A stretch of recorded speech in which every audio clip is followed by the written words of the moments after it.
사진 몇 장 보고 시작하시죠. 먼저 이 사진 한국 전쟁이 끝나고 나서입니다. 남한도 아니고 북한도 아니고 중립국을 선택한 포로들이 인도로 가는 선박 아스토리아호 선상에서 찍은 사진입니다. 이 사람들은 분명히 남한이나 북한에 고향이 있었을 겁니다. 그런데 이 사람들이 왜 중립국으로 갔고 그 이후 어떤 삶을 살아야 했을까요? 다음으로 여기 보이는 사진 두 사람이 나오죠. 이 사람들은 당시에 중공군 포로가 되었다가 자기 고향으로 돌아가지 않고 대만을 선택했던 사람입니다. 왼쪽에 보이는 사람은 의사가 되었죠. 그리고 오른쪽에 보이는 사람은 대만에서 공산주의 이념 전문가로서 평생을 학술 활동을 했던 사람입니다. 이 사람들은 또 그 이후에 어떤 삶을 살았을까요? 이 질문에 대답해 보고자 합니다.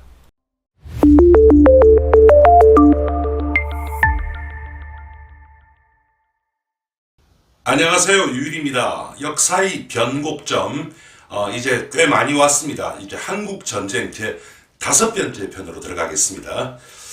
먼저 말씀드릴 건데요. 제가 만들어서 올리는 동영상이 좀 길죠. 그러다 보니까 바쁘신 시간에 다 시청하기도 어려울 거고 거기다가 좀 재미도 떨어진다 이런 말씀을 듣습니다.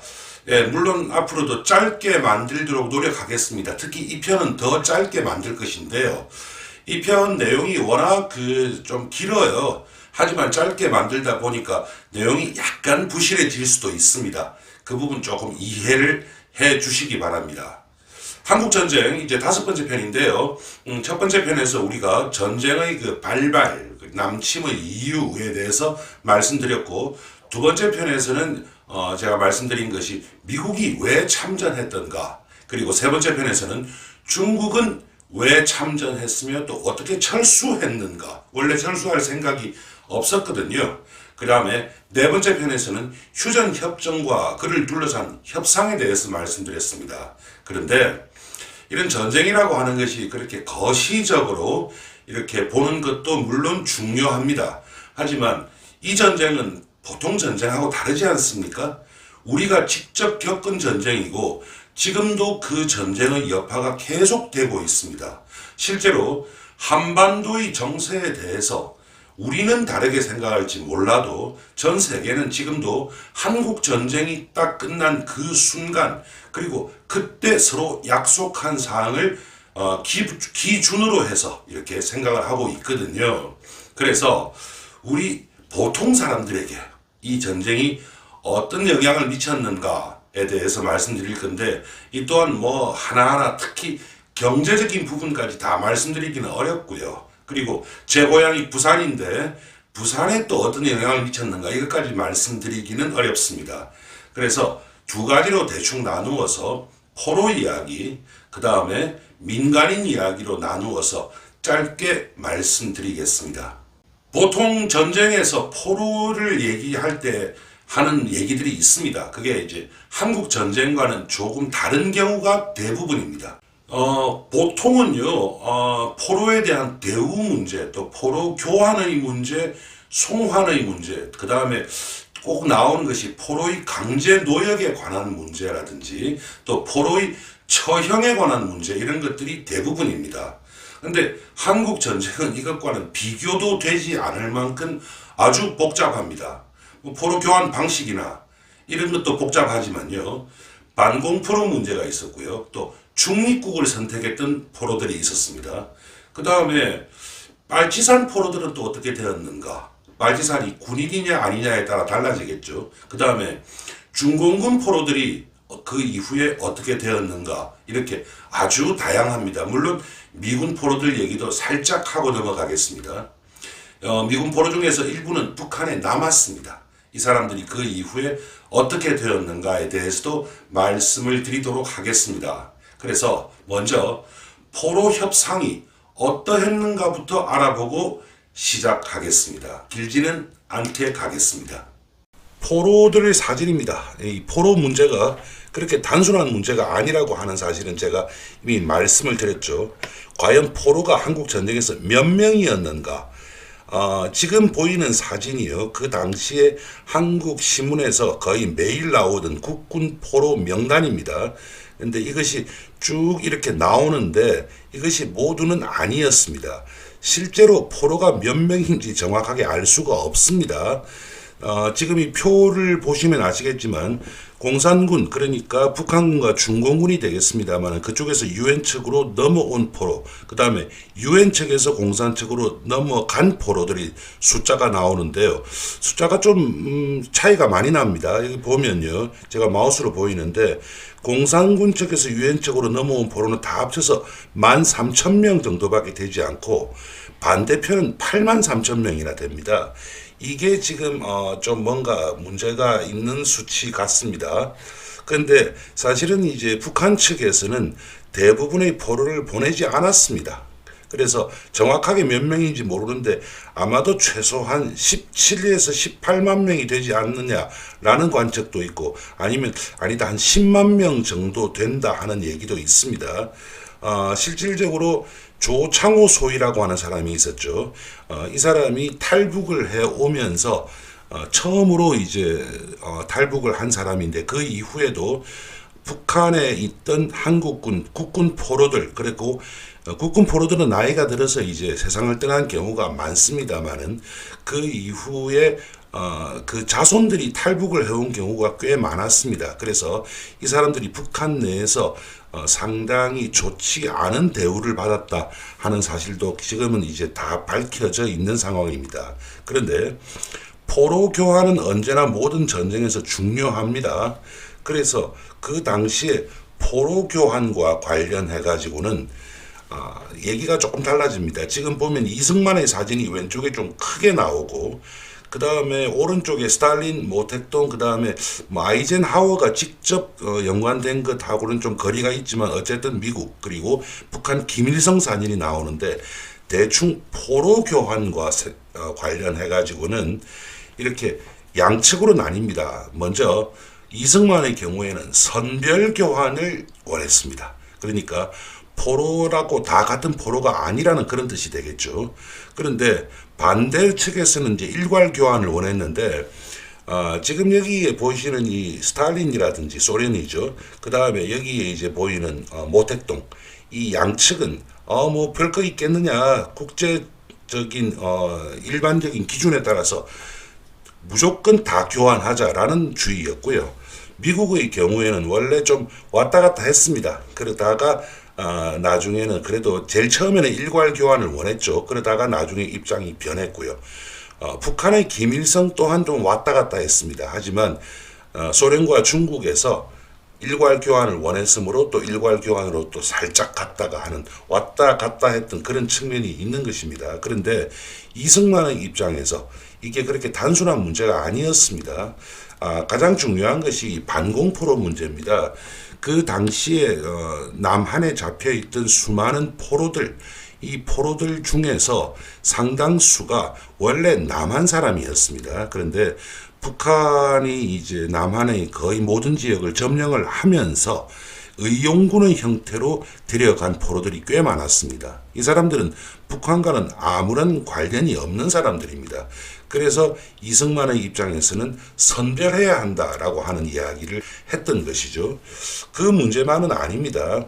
지금 이게 보면요, 왼쪽에 보이는 사람이 그 대만, 그 당시 이제 중화민국이죠. 대만의 청천백일기 국기를 들고 걸어가지 않습니까? 중공군 포로 중에서 대만을 선택한 사람이 많았습니다. 이유는 아주 다양합니다. 오른쪽 사진은 뭐냐면 당시 대만으로 갔던 포로 중에서 부상병이 있지 않았겠습니까? 이 부상병을 옮기는 장면인데 보시면 아시겠지만 부상병 한 사람 때문에 상당히 많은 사람들이 아주 삼엄한 경비와 바짝 긴장된 모습을 보이고 있는 장면, 즉 대만에서 이 사람들이 어떤 대우를 받았는가 하는 것을 우리가 알 수 있게 하는 그런 장면입니다.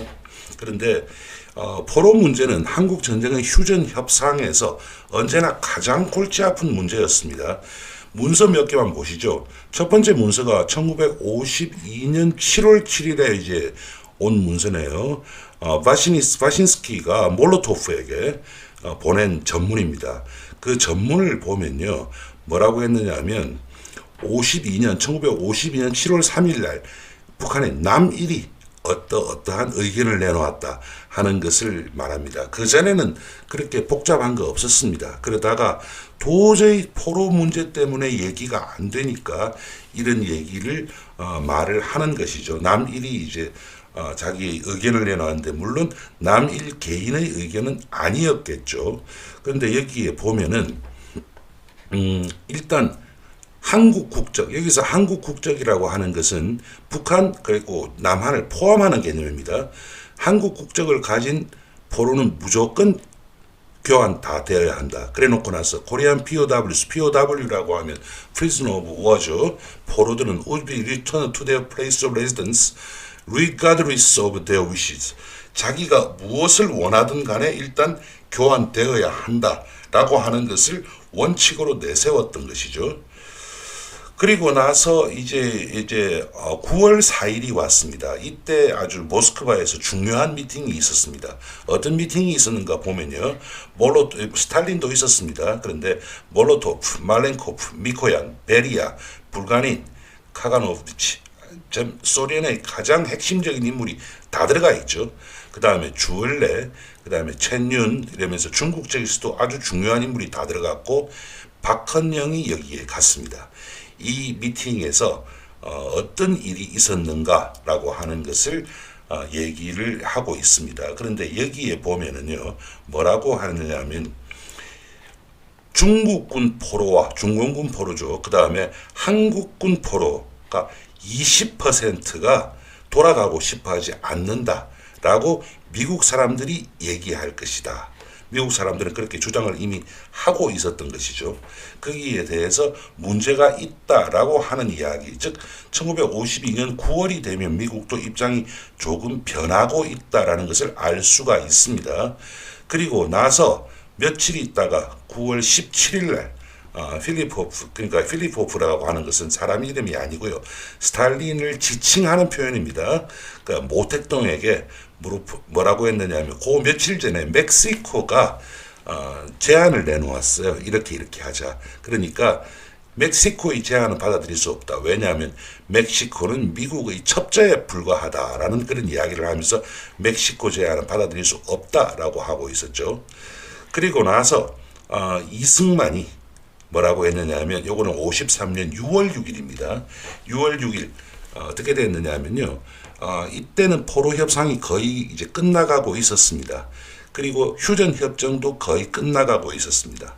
그렇게 해서 이승만은 자기가 원하든 원하지 않든 이 전쟁이 끝나는 상황이었거든요. 그때 이승만이 유엔의 제안은 받아들일 수 없다. 하지만 전쟁을 끝내기 위해서는 한미 상호 방위 조약이 맺어져야 한다라고 해서 이른바 딜을 한 것이죠. 그렇게 해서 지금도 유효한 한미 상호 방위 조약이 이때 맺어지게 됩니다. 그때까지 미국이 한국에 많은 군대를 보내가지고 전쟁은 하고 있었습니다만은 한미 상호 방위조약 같은 게 맺어진 적이 없었거든요. 이렇게 하면서 이승만도 어느 정도는 물러서는 사건이 일어납니다. 그런데 이때 많이 큰 역할을 한 것이 인도입니다. 인도 같은 경우에요. 한국에 파견한 군인만 7,000명입니다. 그 7,000명이 싸우러 온 것이 아니고 중립국으로서 감시를 하고 또 포로 문제를 해결하기 위해서 무려 7,000명을 보냈습니다. 인도가 그거를 하면서 한국이나 또는 미국에 돈을 요청한 적이 없습니다. 비용도 모두 인도의 비용으로 해가지고 우리가 잘 기억하지 못하는 그런 내용입니다. 네, 포로 이야기 중에서 포로 협상에 관련한 문제 얘기를 말씀드렸습니다. 그런데 일반 포로들이 있는가 하면 포로들의 면면을 보자면 앞에서 말씀드렸다시피 반공포로 또 중립국으로 간 포로들 그 다음에 또 빨치산이 어떻게 포로가 되었을 때 어떻게 되었는가 빨치산을 포로로 봐야 되는지는 우리도 알 수 없습니다. 그리고 중공군 포로 중에서요 자기 고향인 중국 그러니까 그 당시엔 중공이라고 했죠. 대륙으로 간 포로들이 물론 대부분이었습니다만은 아주 많은 수가 대만으로 갔습니다. 그 이유도 알아볼 거 또 그 사람들이 그 이후에 어떤 삶을 살았는가 이런 것도 알아보도록 하겠습니다. 그리고 나서 큰 일이 벌어집니다. 이게 휴전 협상이 맺어진 것이 언제냐면 휴전 협상이 맺어진 것이 7월 27일이지 않습니까?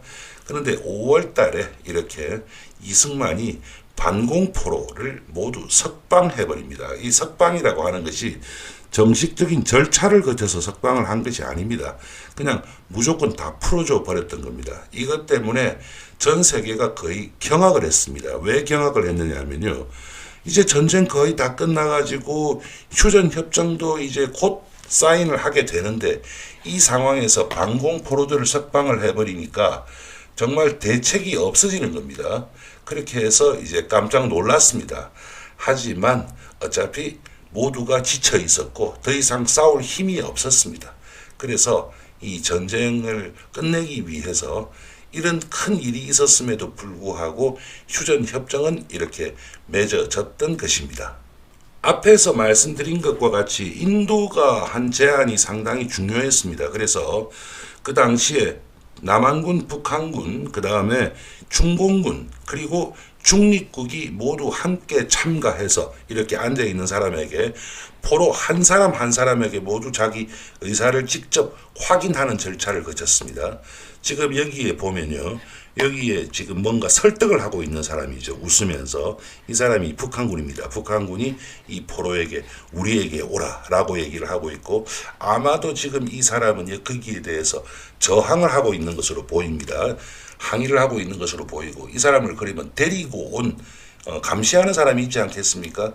이 보면 얼굴 색깔이나 이런 걸 보면 인도군이죠. 인도군이고 그리고 여기에 앉아 있는 사람도 인도 사람입니다.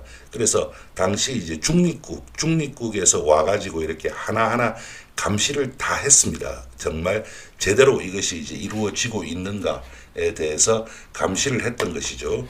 그래서 그 결과 그냥 자기 고향으로 돌아가는 사람들은 문제가 없었습니다. 그런데 그다지 많은 숫자는 아닙니다만은 이렇게 중립국으로 간 포로들이 있었습니다.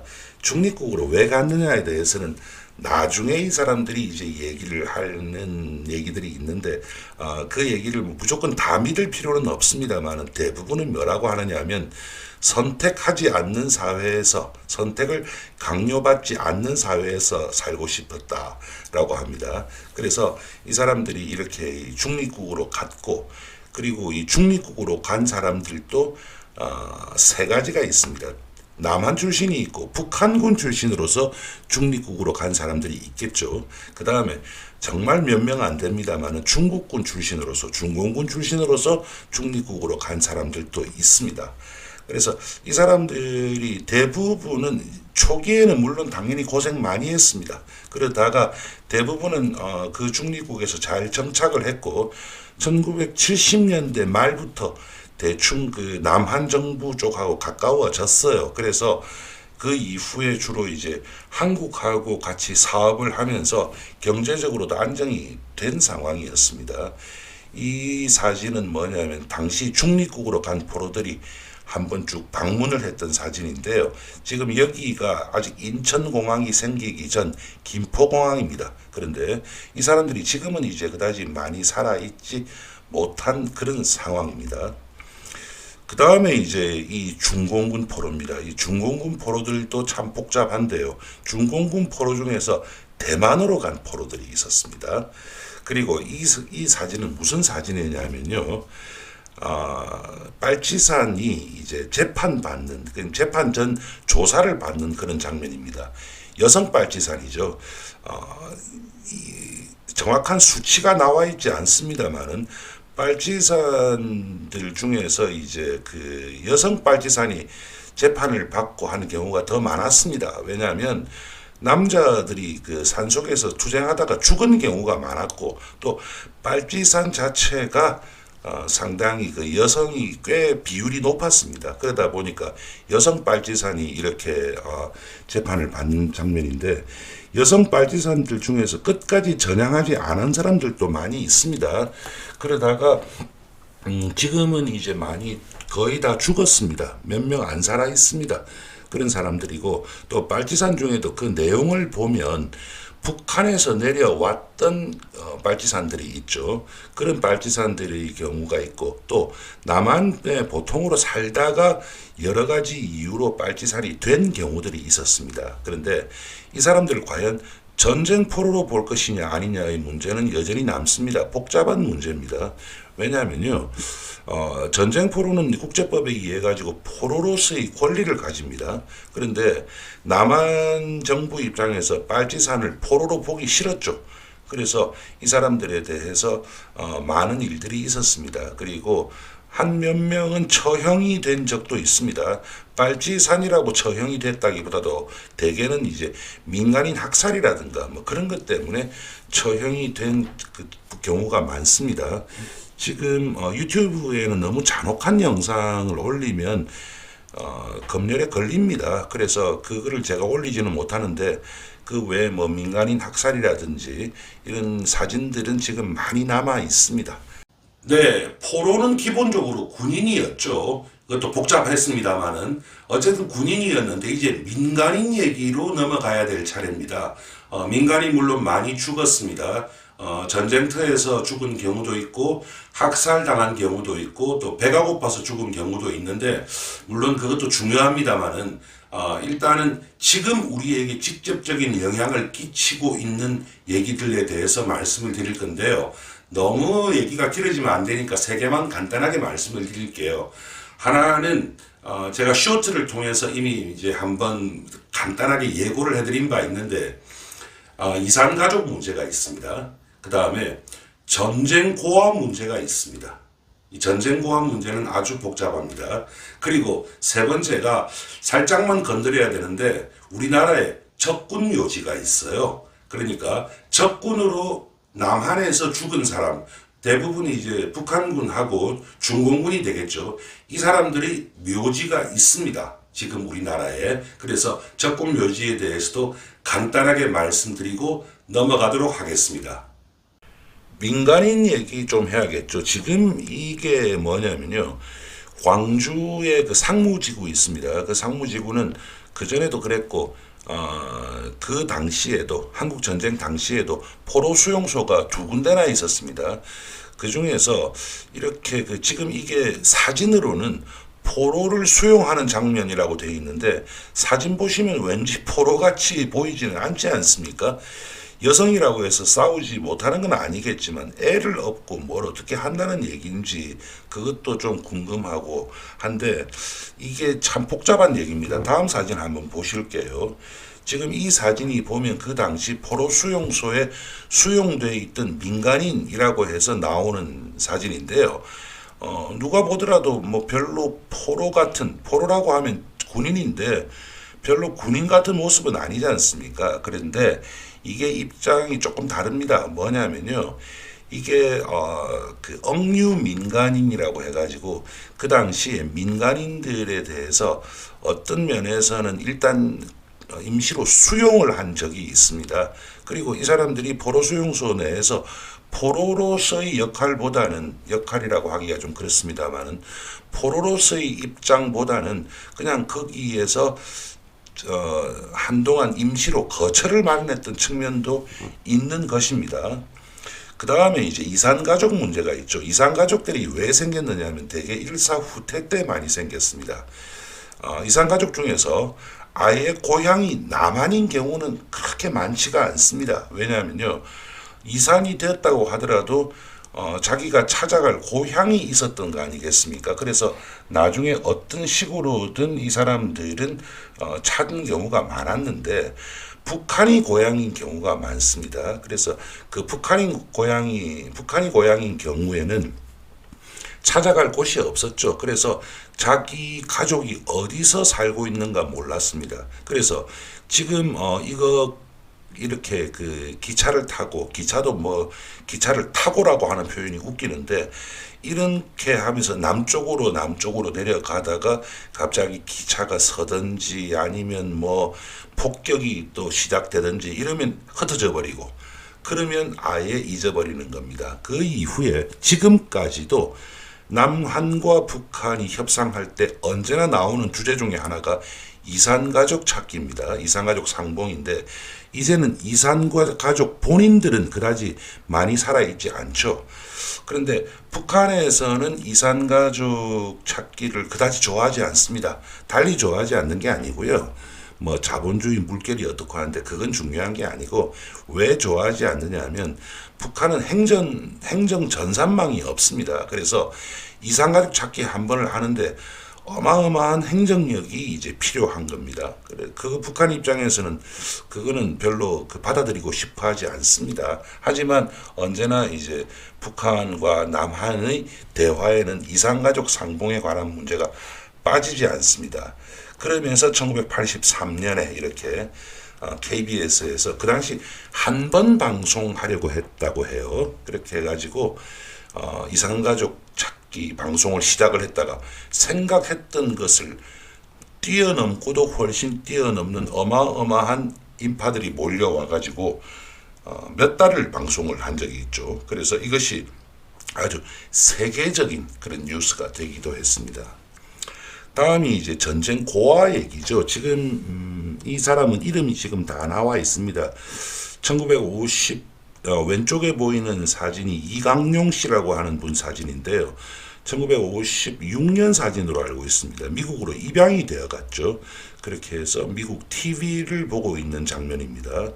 그 다음에 이제 오른쪽에 있는 애들이 이제 어떤 애들이냐면 1956년인데요.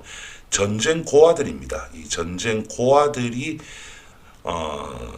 디즈니랜드 견학을 갔는데 이 사람들이 물론 그 이후에 아이덴티티라든지 이런 부분에 있어서 상당히 어려운 일을 겪었습니다. 하지만 그럼에도 불구하고 이 정도만 하더라도 이 사람들 정도만 하더라도 괜찮았습니다. 그리고 제가 쇼츠를 통해서 나중에 말씀드릴 건데 그럼 북한에는 전쟁 고아가 없었느냐? 당연히 있었죠. 그래서 북한 전쟁 고아들은 그 이후에 어떻게 되었는가의 얘기도 있지 않겠습니까? 그래서 그 얘기도 이제 제가 나중에 말씀을 드리도록 하겠습니다.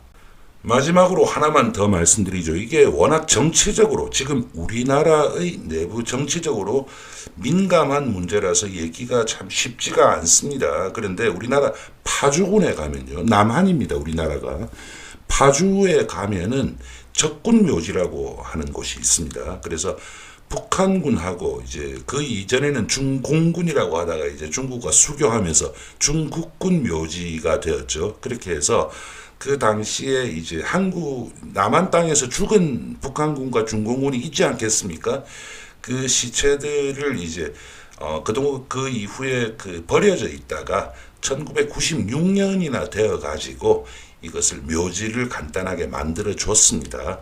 그런데 그 이후에 박근혜 정부 때 중공군 유해는 다 가져갔습니다. 그래서 지금은 북한군 유해밖에 없는데요. 그다지 많지는 않습니다. 그런데 이 북한군 유해가 북한이 가져가지 않습니다. 왜냐하면 북한은 모든 것을 인정하지 않으니까. 그래서 모든 인민군 병사들은 남한에서 아주 명예롭게 싸우다가 죽었기 때문에 이제는 가져가지는 않습니다. 그리고 이것이 지금도 우리나라 내에서 상당히 민감한 정치적 문제가 되어 있습니다. 네, 5편에 걸쳐서 한국 전쟁에 대해서 말씀을 드렸습니다. 보통 전쟁이면 제가 5편까지 얘기할 이유가 없겠죠. 아편 전쟁은 이 시리즈의 시작이기 때문에 5편에 걸쳐서 말씀드렸고요. 한국 전쟁은 우리 전쟁이지 않습니까? 그래서 5편에 걸쳐서 말씀을 드렸습니다. 이것으로 뭐 아직 미진합니다만은 한국 전쟁에 대해서는 다음에 기회가 있으면 뭐 다른 시리즈라든지 다른 컨텐츠를 통해서 제가 알고 있는 바, 그 다음에 제가 생각하는 바, 그 다음에 여러분께 알려드리고 싶은 바를 말씀드리고 마무리를 하도록 하겠습니다. 여기서 마무리해야 되겠죠. 네, 다음 편은 번외편입니다. 번외편은 일반적으로 스토리 얘기 전개하고는 조금 거리가 있지만 꼭 알아야 되거나 또는 알아놓으면 좋은 내용들을 이제 번외편으로 따로 제작을 해서 제가 업로드를 하고 있는데요. 제네바 회담에 대해서 말씀드리겠습니다. 이 제네바 회담에 대해서 한국과 관련해서 제네바 회담이 한 일은 그다지 많지는 않습니다. 그런데 국제 정세에 있어서 제네바 회담은 워낙 큰 일이었기 때문에 꼭 우리가 알고 넘어가야 되는 것입니다. 1954년에 있었거든요. 그래서 오늘은 여기까지 하겠습니다. 언제나 부탁드리지만 구독하고 좋아요 많이 좀 부탁드리겠습니다. 저도 이제 우리 콘텐츠가 구독자 1000명을 넘었어요. 그래서 정말 아주 작은 돈입니다만은 구독과 여러분들이 또 봐주시기 때문에 아주 약간의 수입이 이제 들어올랑말랑하고 있습니다. 그래서 앞으로도 많은 부탁드리겠습니다. 감사합니다.